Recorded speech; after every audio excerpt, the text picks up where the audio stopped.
and welcome to another part of the series, Strong Women Along the Coast. Today, my strong lady along the coast is from South Africa, a very long time ago, and she traveled extensively before she actually ended up in Spain. But along the coast, but not the Costa del Sol. She is way up in La Manga. La Manga is in Murcia, and that is where my guest is today. And she certainly is a strong lady. She's traveled extensively once she left South Africa, and she's been in Spain for many, many years. And in fact, she is special in her own field because her name is Sandrina Bertish, and she started the first sailing school that was accredited as the first private sailing school in Spain. So why don't we go and meet her? Hello, Sandrina, how are you? Today's strong woman is a lady that I have known for many years. She was born in South Africa, but left there many, many years ago. And she is so well traveled. And eventually she ended up in Spain, but not on the Costa del Sol. She ended up in a place called La Manga. La Manga is the sleeve of Spain, and that's in Murcia. And this lady, who is a very strong lady, in fact, her name is Sandrina Bertish, and she started the first sailing school in La Manga, which is credited as the first private academy sailing school in Spain. And when she did that, which was years ago, it was really a man's world. And this lady, Sandrina Bertish, is one strong lady. And Sandrina, hello and welcome. Hi, good afternoon, Sandy. Hello, how are you? And you look so stern. Give me a smile. That's much better, but don't move too much because then you go out of focus. I have introduced you as one of the strong ladies along the coast, and not the Costa del Sol, because you're up in La Manga, which is Murcia. You left South Africa a long, long time ago, and you traveled extensively. Where did you go when you left South Africa? Well, I left South Africa when I was 16 for the first time to go and study. We don't have to go back as far as that. Okay, right. I did all of Europe, everything that you could do of Europe that wasn't behind the Iron Curtain. And that was because you were lucky enough to have gone abroad when you were still young, and you learned languages and you could speak French, and I think maybe even German, which was very unusual for kids of our age, although we are the same age group. I didn't have that pleasure of learning other languages or going to a finishing school, as I know that you had. Still expelled me. Did, yes, which enabled you to travel around Europe speaking all languages. And how come you ended up in Spain, and specifically in La Manga? I had a little red sports car that I was taking back to South Africa, but I had to be out of the country a year and own the car for 6 months. And I got sick and tired of being cold in Holland and not be able to earn money and being always cold and ice forming on the inside of my windows.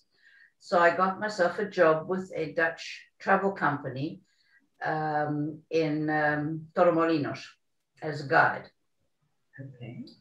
So I came down for the job, met my father on the way, and got to Torremolinos a week ahead of time, and they'd given the job to somebody else. Oh my goodness me. So I didn't really have much money left to be able to either get to the border of France or the border of Portugal. And I had met an American who was the head of the American base in Cartagena, and he said, come back here, we need a teacher. I'm going to stop you because if you move in your chair, I'm losing your focus. Sorry. On the screen. Sorry, carry on. So you met this man. So I met Wiley Coffey, who was the head of the American base, and when I phoned and said I was having problems, could he make any suggestion? He said, we need a teacher here on the base for our pupils who do a correspondence course. Could I please come back? Which I did.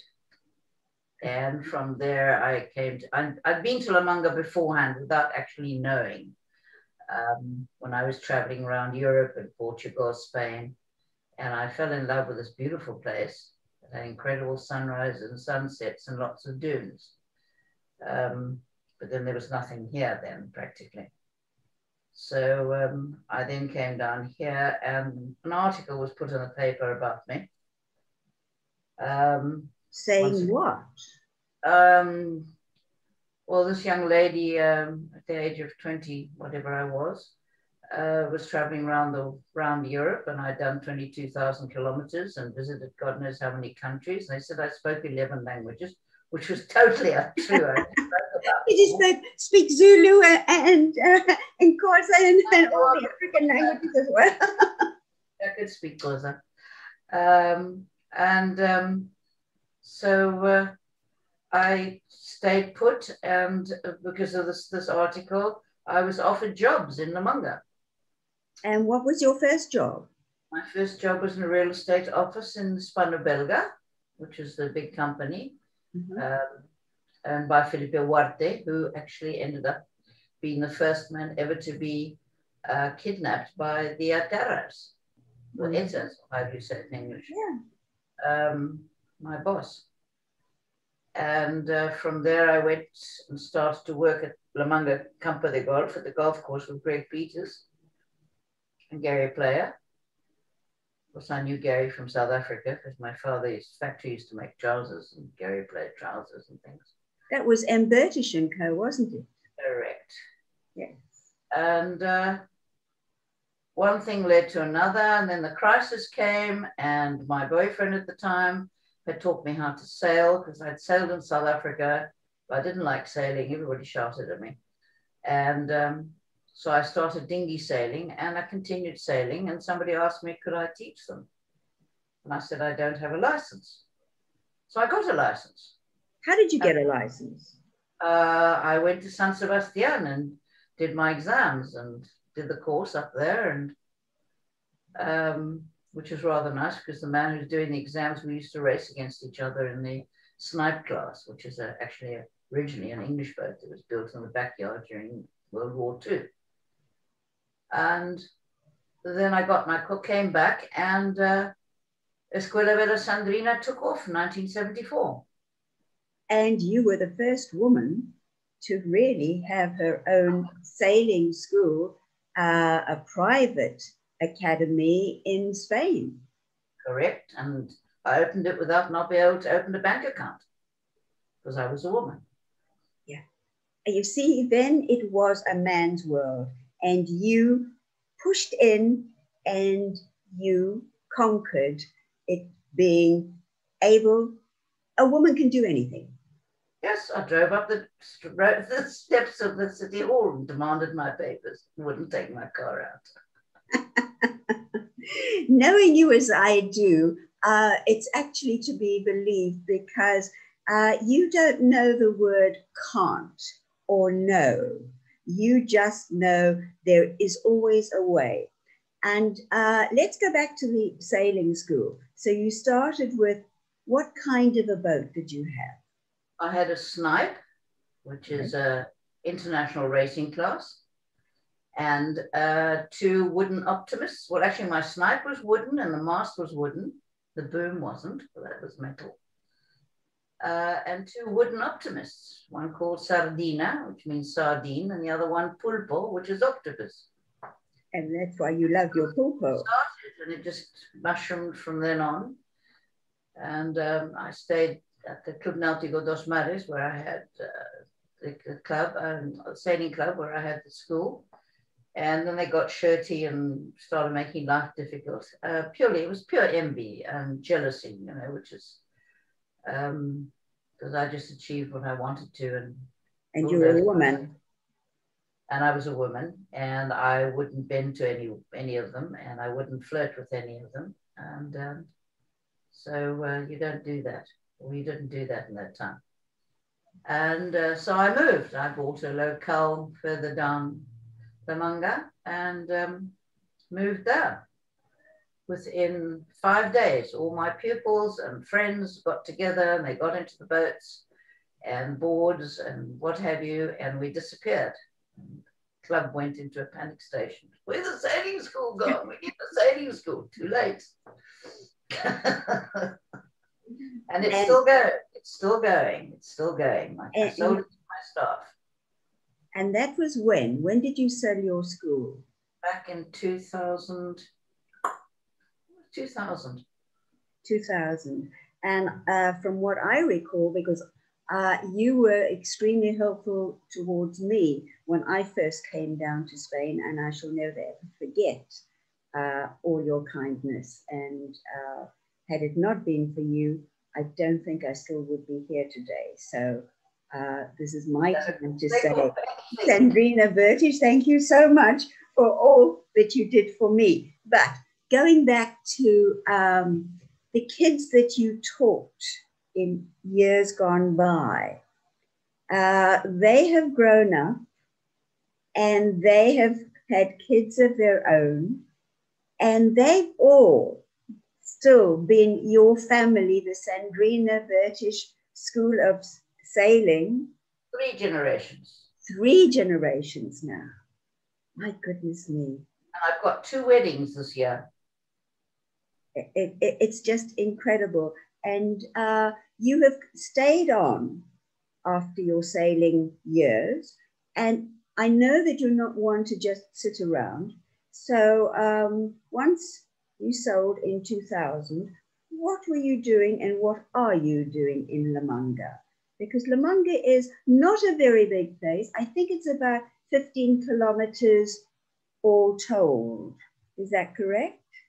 Well, yeah, from Cabo de Palos to the northern end, yes, where the road ends, yes. Yes, yeah.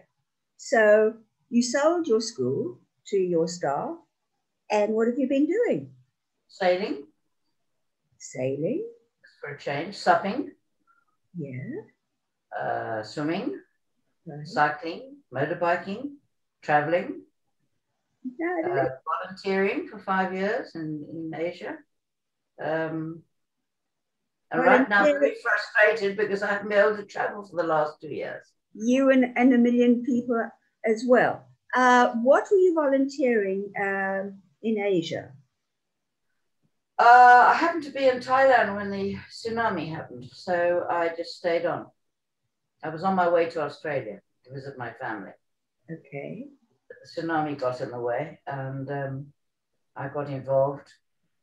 And as I had studied to be a Montessori teacher in London many, many moons ago, they were looking for people who could set up schools. Okay. So that became my aim, and I set up about 5 or 6 schools, and I got help from the Montessori Association or schools in Phuket and also in Bangkok.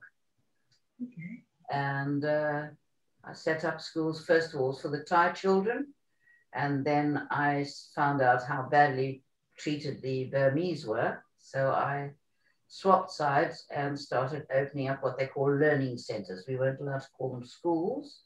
They weren't allowed to be public. They had to be in a house stuck in the bush somewhere. And that's what I did I did it for 5 months and came home and then went back there again, and this continued for 5 years. In between, I did a bit of traveling. And how have the schools grown since? Okay. How have the schools grown? Each time you've gone back, what have you seen? They grew and grew, and the children grew, and they grew out of the schools, and they're all married now with kids. And the last time I was out there, it was quite amazing. I was driving along on a borrowed scooter. Well, actually, it was originally mine, which I had given to a family for their use, so they could, go and do their little noodle shop, etc. And I'd stayed in their bungalows when the tsunami came, so we were kind of linked. And so while I was doing all this, I thought I'd go back. I promised myself I wouldn't go back, but I did. And I was driving along in this new village that the king had made for the fishermen right up on a hill so that they wouldn't have their houses washed away again, being on stilts. And all of a sudden I heard this, Mama Sandrina. Because they can't say Sandrina, so I was Mama Sandrina. And they recognized me, and everybody came out in the street. And of course, the Thais love a party, any excuse. And out came this little girl that I used to call Miss Bull, because she was a tough lady, and Miss Oxen at least. And she came out clutching this absolute copy of herself, only a little more round, couldn't have been more than about 9 months. I said, who's that? She said, mine. And this is my husband.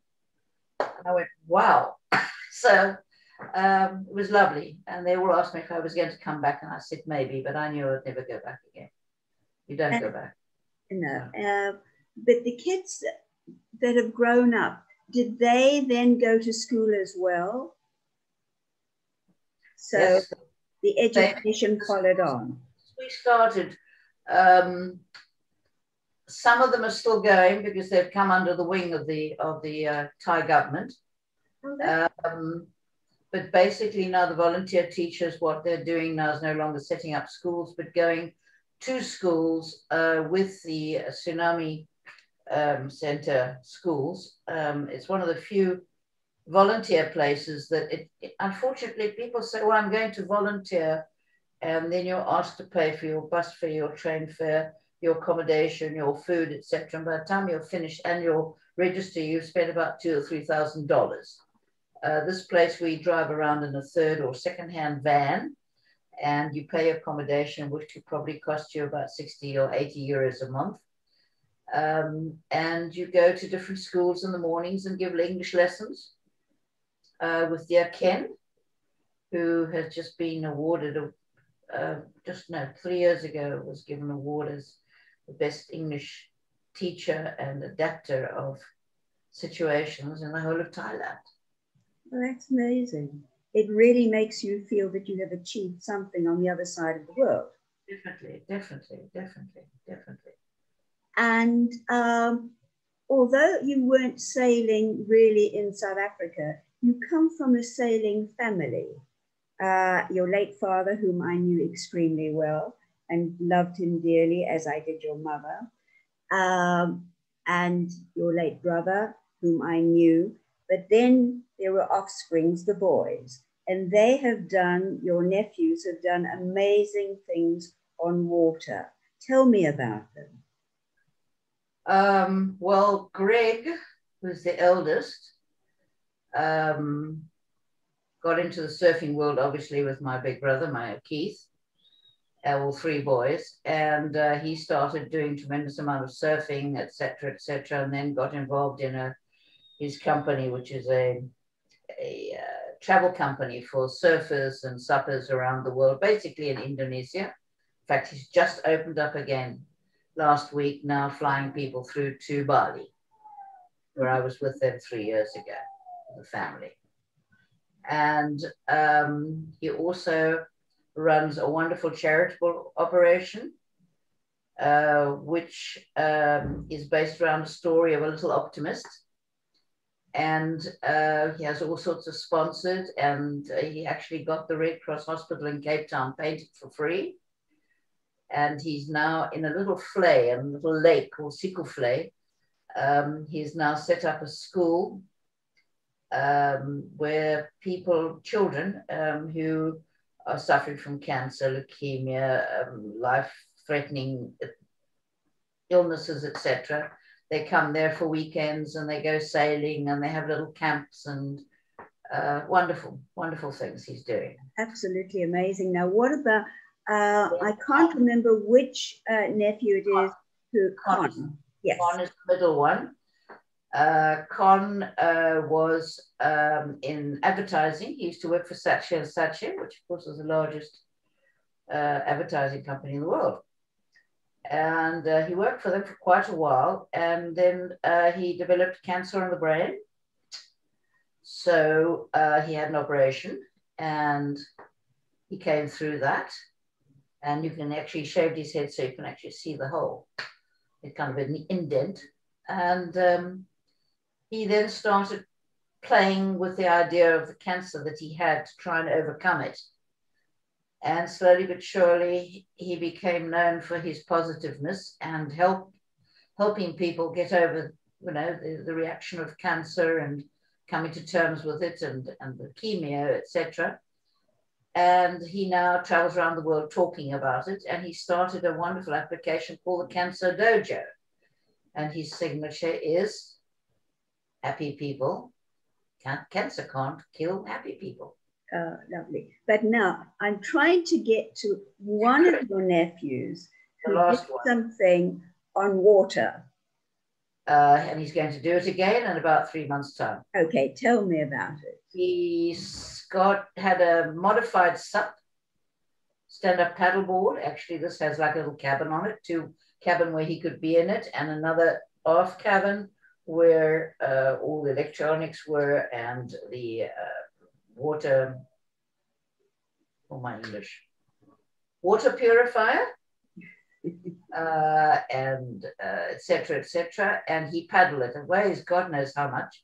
And he paddled that. Originally, he was going to go from Spain, but then he started off in Agadir in Morocco.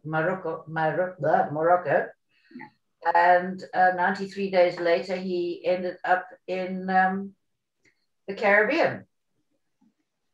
That got a tremendous amount of publicity, press and television. Got money together to help kids for schools, breakfast with a large amount of schools, and operations on hair lips and all that type of thing. And he's now doing the same thing, but this time he's going to do it with a wing, which makes me very envious. What is a wing? A wing is it's a combined version of a windsurfer and a kite surfer. Oh. A kite is a comet, right? Right. Lots of fun. Lots of fun. I took my first lessons at the age of 70. And then it's actually like a shape of a wing, and it has, on the extreme edges, is blown up with air, just like the comet went for kite surfing. Yes. And he is going from the United States across to Hawaii, I think. I'm not too sure. I get all the stuff thrown at me, and I kind of look at it and go, oh, no, not again. But is he doing this for charity? I presume so. Then none of my family do anything if it's not for charity. This is exactly, I mean, the entire Bertish family, I know as a very strong family. And you, Sandrina Bertish, have shown all along the way, even though you are very, very female and very, I was going to say girly, but you've always been girly, but you've always been in a man's world, and now you're even very much so involved in motorbiking with the bikers. So tell me about that. Well, I've always wanted to be a biker, but I just didn't have the time you don't buy a bike and just park it. So once I sold my business, I bought myself a little Chinese runabout, which was fun. It started to kind of, screws and bolts started falling off at different times. But fortunately, through that, I met a super new motorbike club who adopted me, escorted me home to make sure I got here with all the strings, boot laces tied around the accelerator so I could get back. And that's when I decided this was time to get myself a decent bike. So I went out and I bought myself a Honda Shadow, which is absolutely beautiful. She's silver, she's gorgeous, she's a princess. I love her to bits. And I belonged to a motorbike club for a while, but I found that there were two kind of machista, and I'm not really into heavy rock. And I get sick and tired of going to every weekend to a concentration where you're given paella, beers, you have these so-called sexy women, the so-called sexy men, and rock music you can't hear, and everybody pats them on the back until you end up with practically your shoulder blades coming through your boobs. It wasn't my scene. So I left and became what is known as a free rider, and I ride with whoever I want to ride. Or as during this particular period, I've been riding on my own and discovering different little hamlets and backstreet roads and the countryside. And officially I shouldn't have been there, but it doesn't really matter.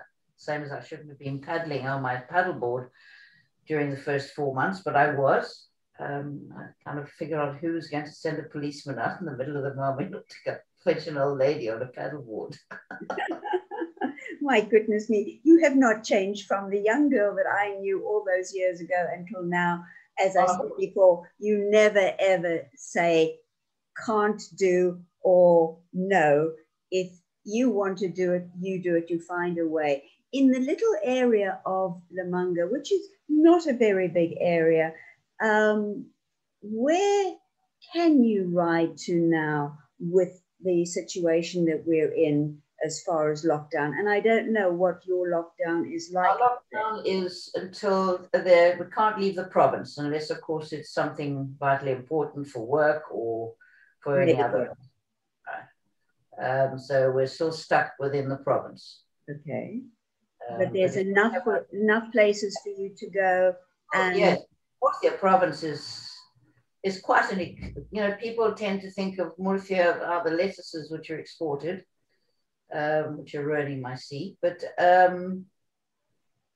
lot of seaside. The interior of Murcia is quite beautiful. We have, right now they're starting the rafting again. There's lovely rafting down rivers. There's great places you can go around on, what do you call these things? They're not motorbikes, they're quads. Okay. There's great areas of quads that you can go up through the mountains and hills and in between all the olive areas. There's dry areas, there's very green areas, Ricote, which has a beautiful reservoir. And then you've got Jumilla and Mula and Fortuna, who are known for their wines and for their spas. And then you've got Priego, which is up in the mountains. There's just beautiful villages and towns. Great wine, great cheese, good food, wonderful food. And lovely people. And the people are magic. Though right now you can't really mix with them. No.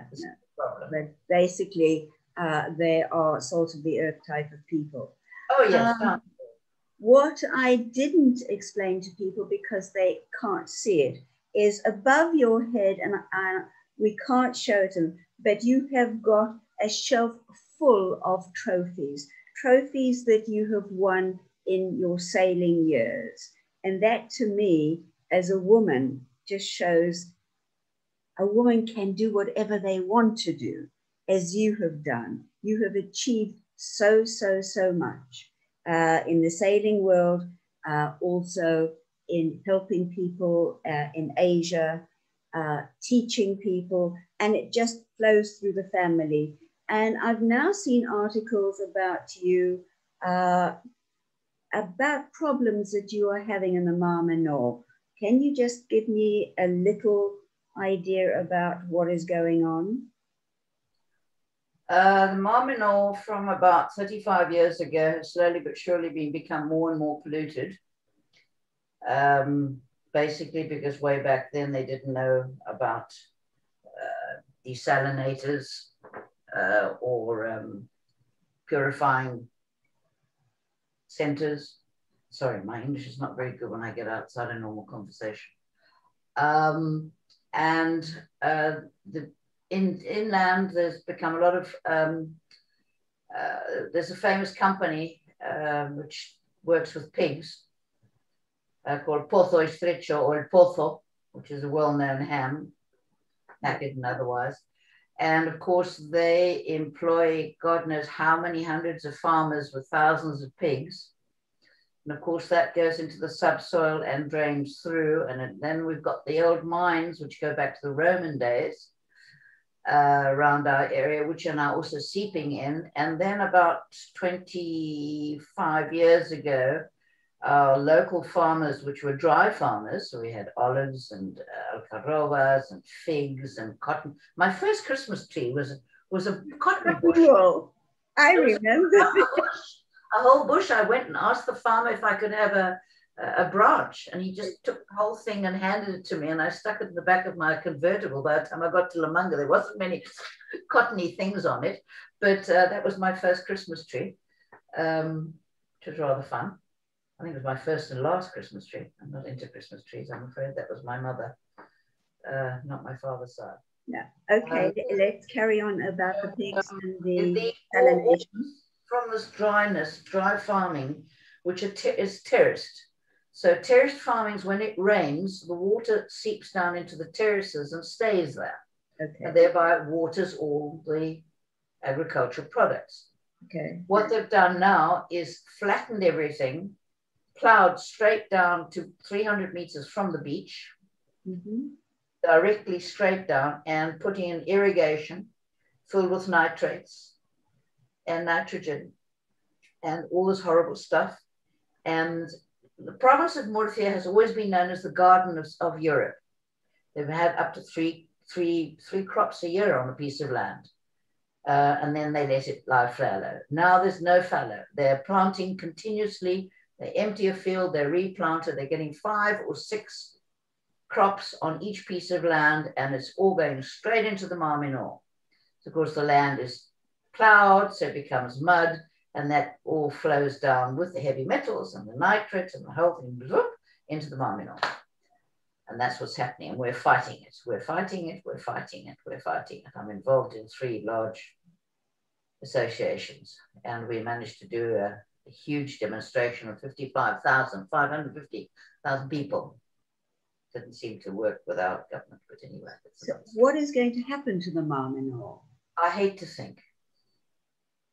Because people living there are losing it day by day. The people who are on the other side of the Mar Menor, in other words, on the mainland, you know, the Mar Menor is... explain to my viewers without your hands moving as much, because then it's covering your face, sorry.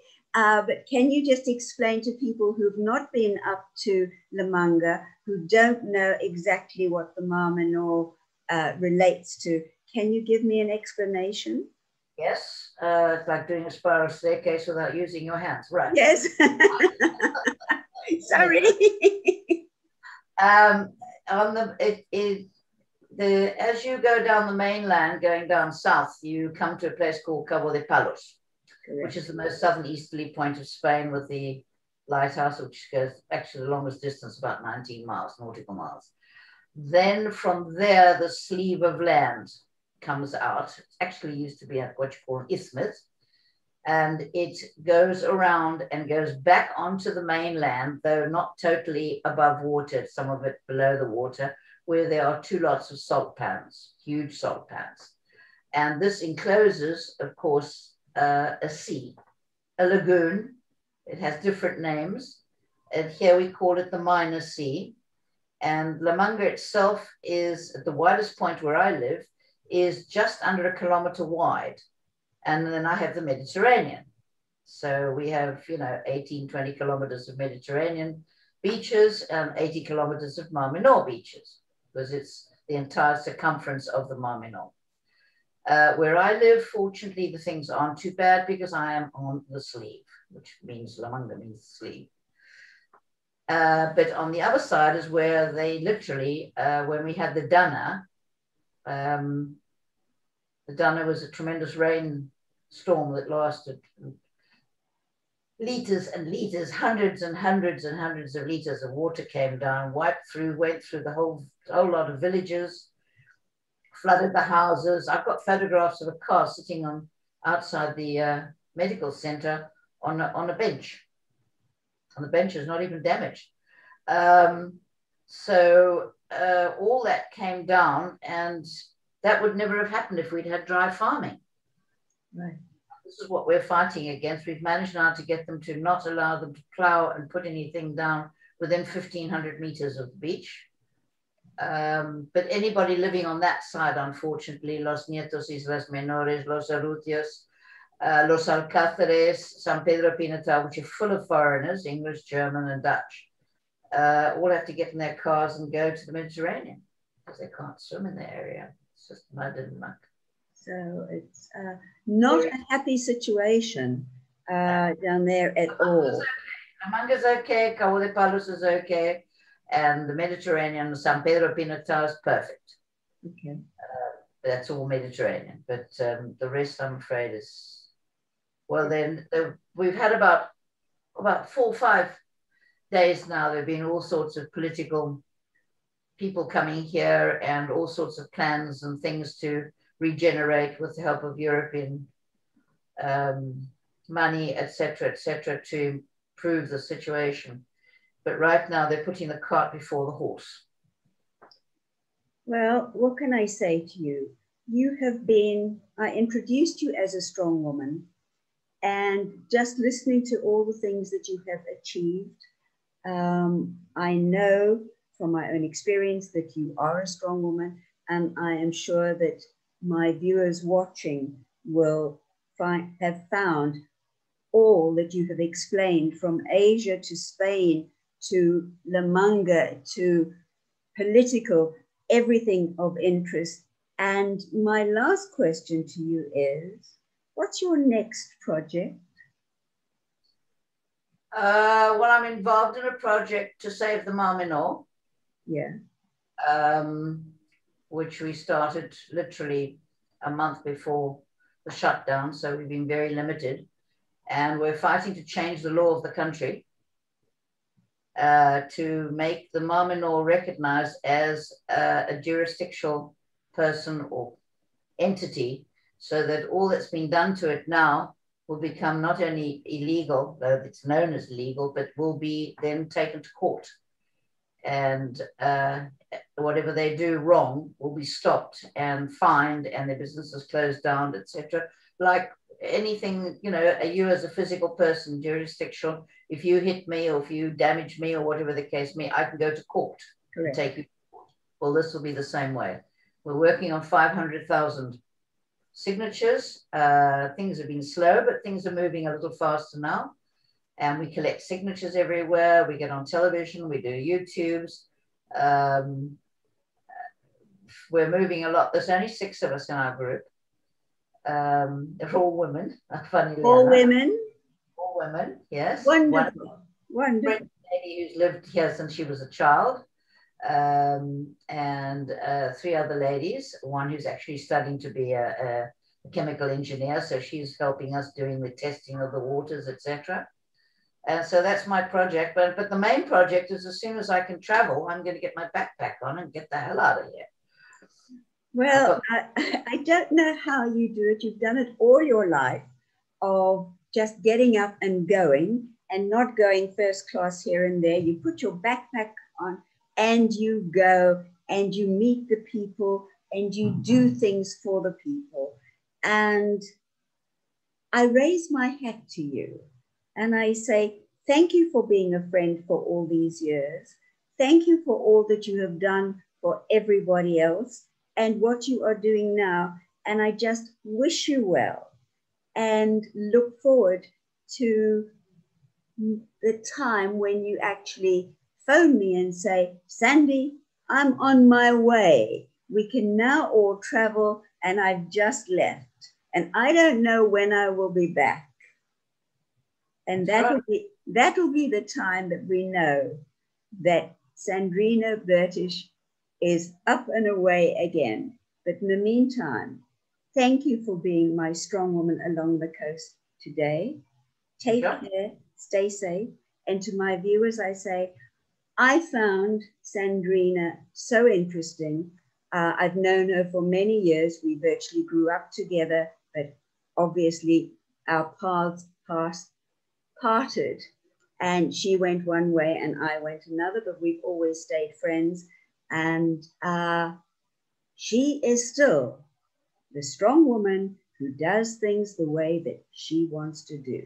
So ladies, you want to do something, get up and do it. But in the meantime, take care, stay safe, and I'll see you again soon. But Sandrina, thank you, take care, God bless, and bye-bye to everybody.